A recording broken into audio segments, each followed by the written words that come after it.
এটাই সেই ঐতিহাসিক আরাফার ময়দান। মানে এখান থেকেই রাসূল সাল্লাল্লাহু আলাইহি সাল্লাম বিদায় হতে ভাষণ দিয়েছিলেন তার সাহাবীদের সামনে।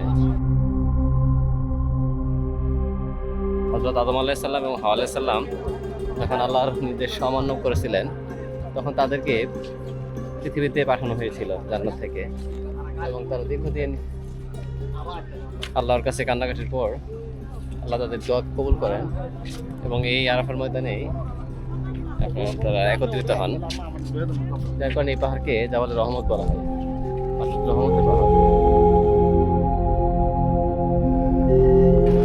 সারা পৃথিবী থেকে অসংখ্য মুসলিম এক অদৃশ্য টানে এখানে চলে আসে।